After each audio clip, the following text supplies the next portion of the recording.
Jakarta berimplikasi pada Holy Wings Semarang yang juga ditutup langsung oleh manajemen.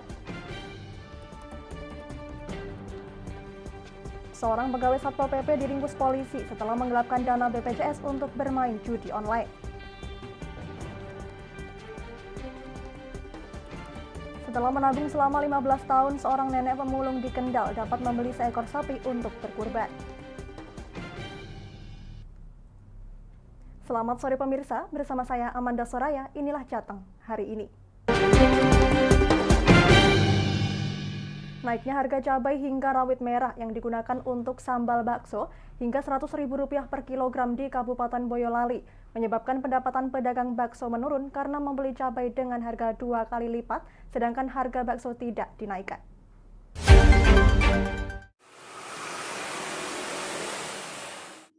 Kenaikan harga cabai hingga rawit merah yang digunakan untuk sambal bakso hingga Rp100.000 per kilogram dikeluhkan Ferdianto, pedagang bakso di Simo, Kabupaten Boyolali. Karena pendapatan menurun hingga 30% sejak 2 minggu lalu, karena mengeluarkan biaya belanja bahan baku hingga 2 kali lipat.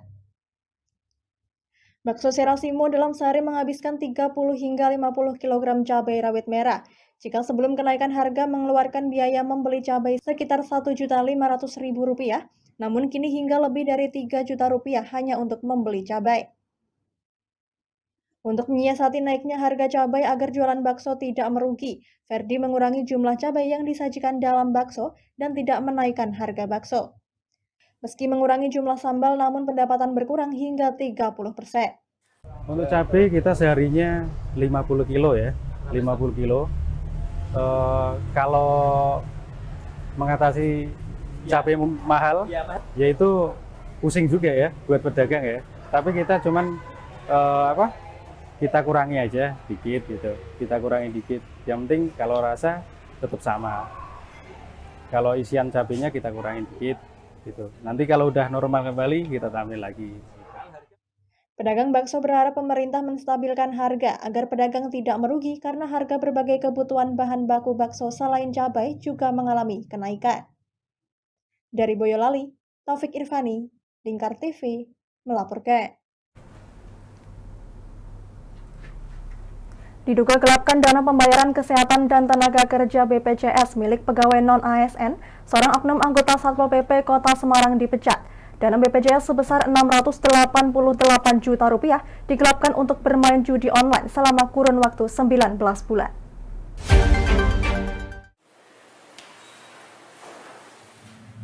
Ketagihan bermain judi online, oknum Satpol PP Kota Semarang berinisial LK yang bertugas sebagai bendahara pembantu melakukan penggelapan.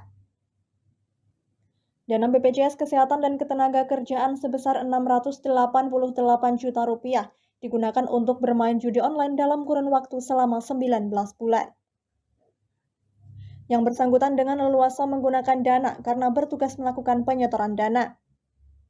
Tindakan yang telah dilakukan lama ini tidak diketahui oleh pimpinan. Setiap bulan dana yang disetorkan untuk membayar BPJS sebesar Rp34 juta oleh pelaku, kwitansi pembayaran sengaja dipalsukan agar tidak ketahuan. Tindakan LK terbongkar setelah pihak BPJS mengirimkan surat pemberitahuan terkait dana BPJS Kesehatan dan Tenaga Kerja yang belum terbayarkan. Ini sudah ranah kepolisian, jadi tinggal dari polisi nanti menentukan yang bersangkutan tersangka atau gimana, itu ranah dari kepolisian. Tapi nanti mungkin proses berjalan kami akan mengikuti. Karena teman-teman ini kasihan sudah bekerja benar-benar sebagai non-ASN, malah anggota kami yang staf ini menyalahgunakan keuangannya. Jadi diketahui setelah ada laporan dari BPJS, ternyata setoran itu setoran yang di scanner tanda tangannya. Kalau dari rekan-rekan sebenarnya dari awal tidak tahu, malah tahunya itu pas ada jam pimpinan. Jadi ada jam pimpinan itu baru tahu ada kejadian. Atas perbuatannya, oknum tersebut telah dipecat dari Satpol PP Kota Semarang dan kasusnya dilimpahkan ke Mapolrestabes Semarang. Dari Semarang, Hinduvan, Lingkar TV, melaporkan. Penutupan izin usaha Holy Wings di Jakarta berimbas kepada gerai lainnya yang ada di daerah untuk memilih tutup dan menurunkan papan nama termasuk di Kota Semarang. Penghentian operasional Holywings Semarang merupakan inisiatif dari pihak manajemen.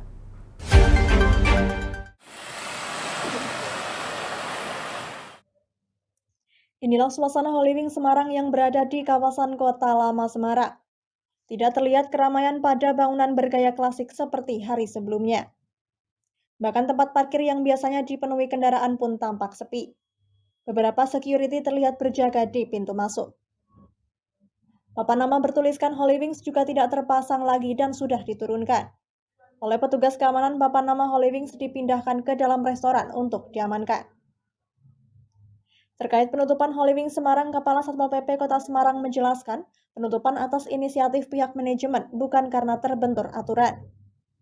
Terus kami komunikasi sama manajemennya, intinya mereka karena ada dampak ini menutup sendiri sampai berapa hari itu tergantung manajemen. Ya, jadi yang kami minta semua pengusaha di Kota Semarang ikutilah aturan di Kota Semarang karena budaya itu beda-beda, DKI, Bali, Surabaya, Semarang beda-beda. Tugas kami turun manakala ada laporan penyimpangan terkait perizinan. Mohon di situ miras tidak izin, tapi selama izin semua kami tidak akan melakukan. Jadi yang terjadi di Holywings ini ditutup oleh manajemen sendiri, oleh manajemen Holywings.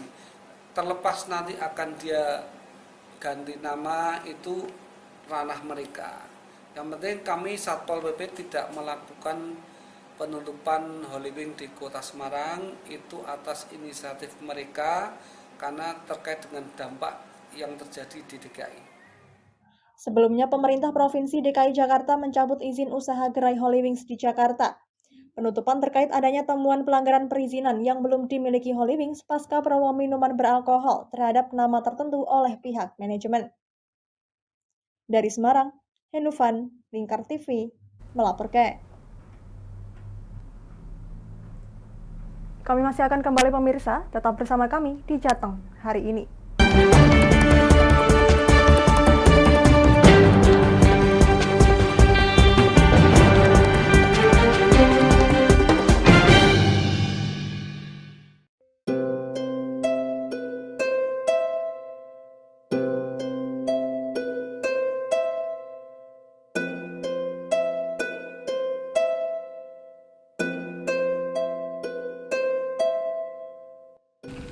Wah iki yo siaran TV apik temenan. Filme cocok karo suasanane. Elah. Lah bro ngene iki awan-awan kok. Iki lho nonton TV, Kang. Wah, genah edan kowe wong genang delok HP kok delok TV piye? Wah, kurang update kowe iki, Kang. Lho maksudnya piye kok ngarani aku update itu? Iki lho deloken aku nonton TV tenan. Apa kira nonton HP? Wong delok HP ngono genah edan apa iki? Iki lho delok siarane. Lho, kok iso ya? Yo TV apa? Jenenge Lingkar TV, Kang. Saiki erane TV kok ngene iki. Kok Lingkar TV nek dia awak dhewe panggone iso nonton TV lewat HP. Kok ngene iki. Ana film-film ngene iku ya? Iya, filme apik-apik kaya ngene iki. Awak dhewe nek sawah leren mbut gawe iso leren ndelok film-film ngene iki. Padha iso ngene iku. Iso, ora ketinggalan karo cah-cah kae. Duh. HP ku kok ora iso tak nggo ngono piye carane iki? Iki lho Rip, tak doi carane. Piye? Kowe buka Play Store.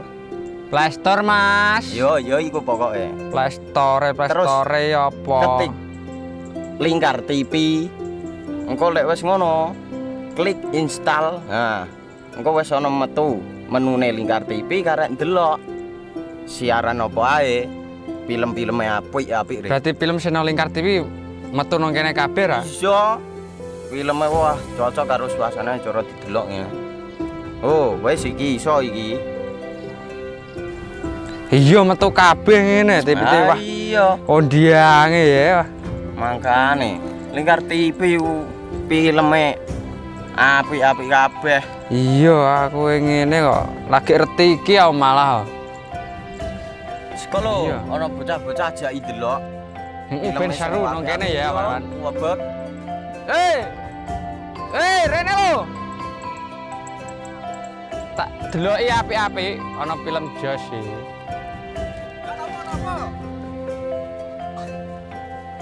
Rene. Oh iki lho tak deloki film nang Lingkar TV. Api yo bentuke yo. Solutif dan terpercaya.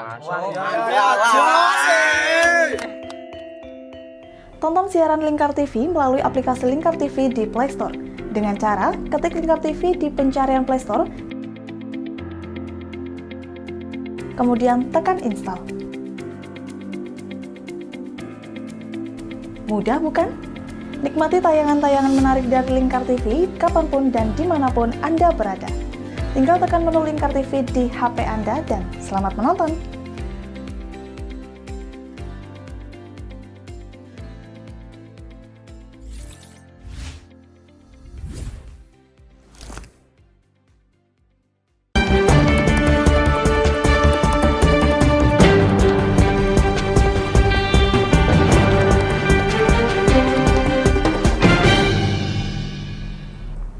Anda masih menyaksikan Jateng hari ini pemirsa. Selain mengejarkan operasi pasar untuk memberantas rokok ilegal, sasaran dalam operasi pasar adalah memberikan edukasi kepada masyarakat.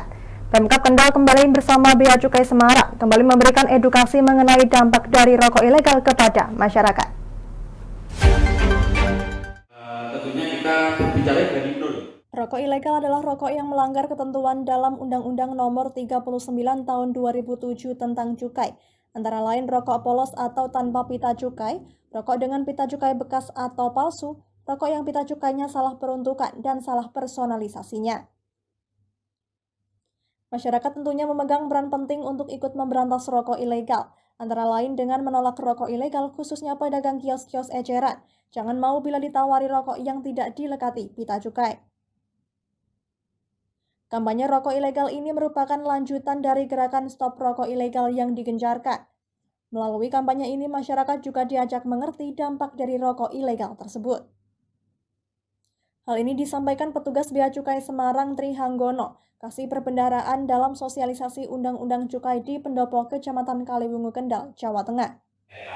Dengan adanya rokok ilegal, dengan harga yang murah, misalnya ada rokok ilegal di pasaran harga 6.000 per bungkus, efeknya apa? Saya bilang bahwa dengan harga 6.000 kemungkinan orang-orang yang belum bekerja, anak-anak yang masih sekolah itu pasti bisa membeli ya, karena uang sakunya cukup untuk membeli. Masih murah 6.000 Mbak, masih kejangkau daripada beli Indomie ya kan gitu ya. Karena kecanduan rokok memang daripada makan Indomie dia beli rokok. Nah itu efeknya apa? Saya bilang mempengaruhi kesehatan. Dengan anak-anak yang mungkin masih di bawah umur, belum kerja, bahkan sekarang anak SD, SMP sudah banyak yang merokok, ya anak SMA mahasiswa sudah dari dulu banyak. Otomatis dari kecil saja sudah menghirup rokok yang notabene banyak nikotin, banyak racun di dalam rokok, otomatis akan mempengaruhi paru-paru dan kesehatan lainnya. Itu efeknya banyak rokok ilegal. Kabid Perkebunan Dinas Pertanian dan Pangan Kabupaten Kendal Gunadi mengatakan, peran masyarakat dalam memberantas rokok ilegal sangat penting, sebab tanpa peran masyarakat, aparat penegak hukum sendiri tidak mampu, sebab yang lebih tahu adalah masyarakat itu sendiri. Gunadi juga mengajak masyarakat agar melaporkan kepada Satpol PP atau Bea Cukai apabila Anda menemukan rokok ilegal. Peran masyarakat itu sangat besar sekali. Tadi disampaikan oleh Pak Tri dari Bea Cukai, beliau justru malah mendapatkan informasi dari masyarakat menengah rendah ya, menengah ke bawah. Itu justru tadi berapa itu? Ribuan kan tadi? Ribuan informasi atau masyarakat.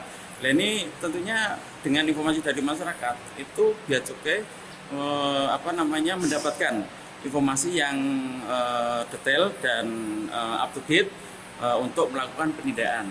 Tadi disampaikan meskipun ya non sewu ya tidak langsung di pengusaha rokok misalnya atau di warung-warung rokok, tadi belum menyampaikan banyak di jalan-jalan baik jalan raya maupun jalan tol yang barangkali masuk wilayah kita juga gitu loh. Dan itu tadi informasinya dikirim lewat bis, lewat pengiriman online ya ke luar Pulau Jawa. Gunadi menambahkan petani tembakau di Kendal saat ini tinggal sedikit yang masih bertahan menanam tembakau. Pada tahun 2010 ada sekitar 6.000 hektar petani tembakau, namun sekarang kurang dari 3 hektar yang masih menanam tembakau. Mereka beralih ke tanaman lain seperti bawang merah, jagung, dan padi. Dari Kendal, Muhammad Arya, Lingkar TV, melaporkan. Sebagai upaya mendongkrak prestasi atlet dalam ajang Porprov pada tahun 2023 mendatang, pemerintah Kabupaten Pati mempersiapkan bonus kepada para atlet yang dapat berprestasi nantinya. Seperti diketahui, ajang Pra-Porprov tahun 2022 dan Porprov tahun 2023 sendiri akan berlangsung di Pati Raya.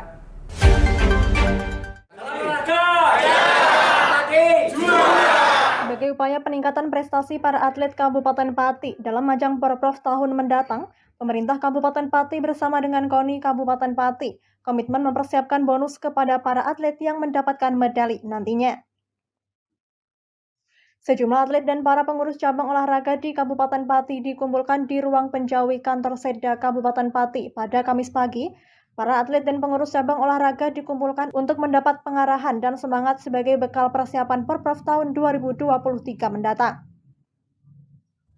Seperti diketahui, gelaran Pra-Porprov tahun 2022 dan Porprov tahun 2023 mendatang akan digelar di Pati Raya.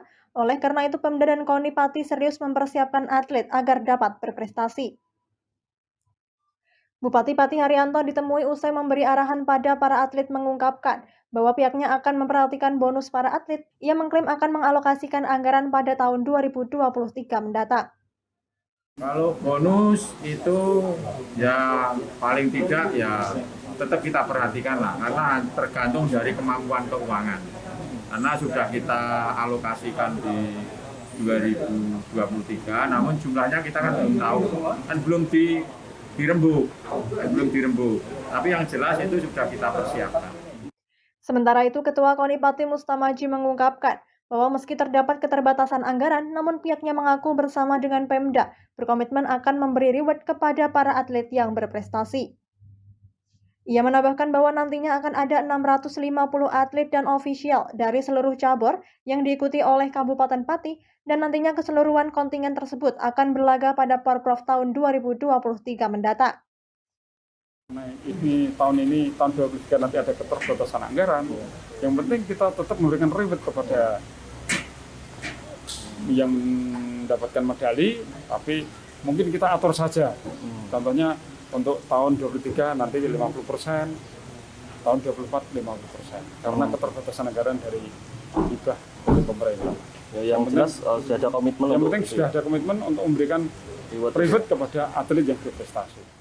Lebih lanjut, ia menambahkan bahwa Kabupaten Pati akan menjadi tuan rumah 23 cabang olahraga, dan Kabupaten Pati akan mengikut sertakan 48 cabang olahraga yang akan dipertandingkan di Porprov 2023 mendatang.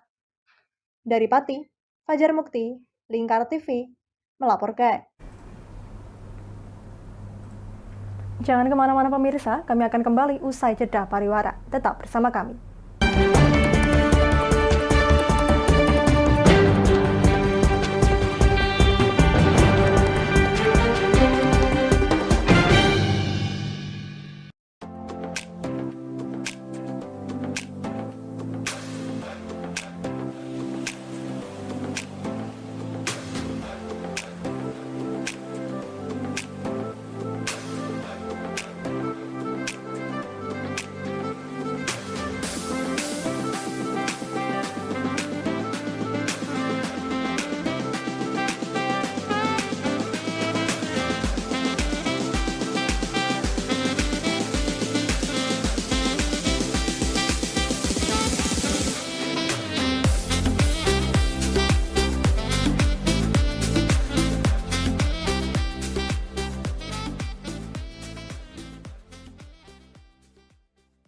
Tonton siaran Lingkar TV melalui aplikasi Lingkar TV di Play Store.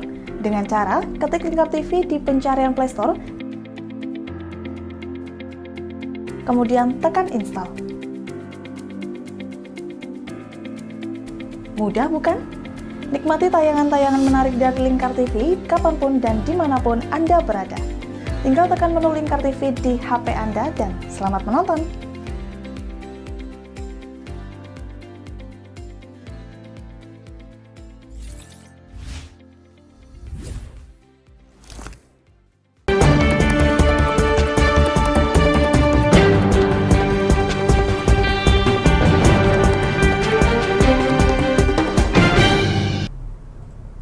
Masih bersama Jateng hari ini pemirsa, sebuah keluarga di Desa Cikandang, Kecamatan Kersana, Brebes, Jawa Tengah hidup tanpa air, jamban, dan listrik. Lebih parah lagi mereka mendiami sebuah rumah yang sudah lapuk dan nyaris roboh dan berlantaikan tanah. Kehidupan yang serba kekurangan ini sudah dilakoni Kartomi selama bertahun-tahun. Bersama istrinya Puji Rahayu dan 3 anaknya, dia mendiami sebuah rumah yang kondisinya sangat memprihatinkan. Rumah dengan lebar muka 7 meter dan panjang 9 meter, kondisinya sudah sangat tidak layak huni. Dinding bangunan hanya menggunakan anyaman bambu yang sudah lapuk termakan usia. Sementara di banyak bagian bangunan sudah ditumbuhi tanaman paku-pakuan liar. Lantai rumah ini pun masih berupa tanah lembab dan dingin. Di dalam rumah juga banyak terdapat batang-batang bambu yang dijadikan penyangga agar tidak roboh. Bagian dalam rumah terdapat 1 kamar untuk tidur keluarga, sementara di ruang depan hanya ada 1 sofa kumal yang sudah robek. Ruang yang seharusnya dijadikan ruang tamu ini juga dipakai untuk menumpuk perabotan piring gelas dan lain-lain. Ditemui di rumahnya RT 3 RW 5 Desa Cikandang, Kecamatan Kersana, Kartomi atau biasa dipanggil Ato mengaku selalu was-was bila terjadi hujan dan angin kencang. Tak jarang dia dan keluarga harus keluar rumah dalam kondisi hujan lebat karena takut bangunan roboh. Di samping kondisi rumah yang nyaris roboh, rumah ini tidak memiliki jaringan listrik, air bersih, dan jamban keluarga. Kartomi menuturkan dulu pernah mendapatkan aliran listrik dengan cara menyalur dari tetangga sebelah, namun sekarang diputus karena tidak sanggup membayar. Kondisinya ya udah rapuh, rumah tua. Yang dikhawatirkan kalau apa nih? Kalau angin, hujan gede, ya keluar. Ibaratnya Ngungsi dulu gitu. Ngungsi lah. Namanya mau ngontrak ya nggak punya yang buat bayar. Dindingnya pakai apa? Dindingnya pakai separo itu gribik. Udah lubang-lubang ya? Iya, udah lubang-lubang.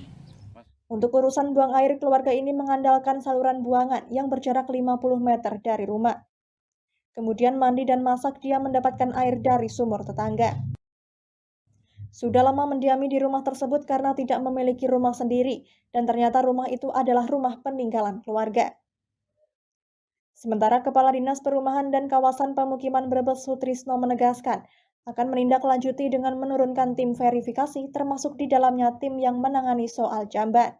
Masih itu saya langsung pagi-pagi habis apel memerintahkan bidang KP dan bidang PR yang menangani PR yang menangani perumahan dan KP yang menangani masalah jamban biar sinkron kedua permasalahan itu bisa ditangani oleh Dinas Perwaskin. Pagi-pagi tadi jam 8:30 sudah verlap ke lapangan ke Cikandang dan ada kesamanya 2 tempat. Jadi insya Allah kita langsung menangani. Data di Dinperwaskim Brebes menyebut, tahun 2002 ini ada sekitar 1.600 rumah yang masuk kategori tidak layak huni. Penanganan rumah tidak layak huni di Kabupaten Brebes terkendala pada anggaran, sehingga memperlambat bantuan pada masyarakat yang kurang mampu. Dari Brebes, Gus Fadilah, Lingkar TV, melaporkan.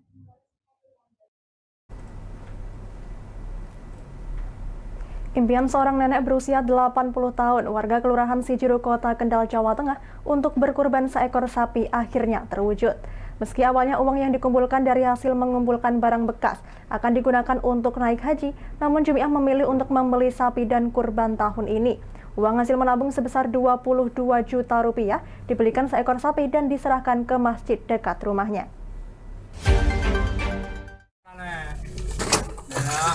Beginilah aktivitas jemiah seorang janda yang bekerja sebagai pemulung setiap harinya. Setelah berkeliling mencari barang bekas, kemudian memilihnya di teras rumah untuk dijual ke pengepul. Nenek Jumiah yang tinggal sendiri di rumah kecil di Kampung Gagakan RT 4 RW 2, Kelurahan Sijeruk, Kecamatan Kendal, rajin menyisihkan hasil jualan barang bekas yang digunakan untuk membeli seekor sapi kurban. Keteguhannya mencari barang-barang bekas semata-mata tidak hanya untuk mencukupi kebutuhan makan sehari-hari. Jumiah mempunyai cita-cita bisa pergi ke Tanah Suci untuk berhaji dengan uang hasil kerja kerasnya yang disisihkan. Impian itu digenggam kuat sejak suaminya meninggal dengan menjadi seorang pekerja keras dan berhasil mengumpulkan tabungan 22 juta rupiah. Jumiah sendiri tidak mempunyai anak, namun dari almarhum suami keduanya mempunyai 3 anak tiri yang semuanya sudah tinggal sendiri dengan keluarganya masing-masing. Sebagian uang dari hasil memulung dititipkan kepada salah satu anak tirinya selama bertahun-tahun, hingga cukup untuk membeli seekor sapi. Menurut nenek Jumiah, kurban seekor sapi selain atas nama dirinya, juga untuk almarhum suami, orang tua kandung atau bapak dan ibu, serta adik kandung.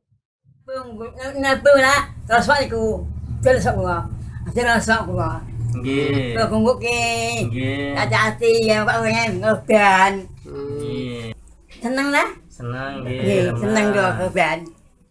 Sementara Ketua Panitia Kurban Masjid Darul Mutakin Kebon Dalem, Khoirul Rozikin, membenarkan bahwa Jumiah telah menyerahkan seekor sapi untuk berkurban, bahkan sudah ditambah biaya penyembelihan. Khoirul mengaku dengan berkurbannya Jumiah yang tergolong warga kelas bawah, ternyata mampu menarik beberapa warga lainnya untuk ikut berkurban. Ia pun berharap apa yang dilakukan Jumiah bisa menjadi contoh bagi warga yang lebih mampu untuk berkurban. Sangat kagum, bahkan ada yang mau menangis karena memang Jumiah itu secara ekonomi termasuk golongan bawah, sehingga banyak yang tergerak untuk ikut korban, memudahkan panitia untuk mencari orang-orang kaya yang mau berkorban di Masjid Besar Darul Mutakin ini.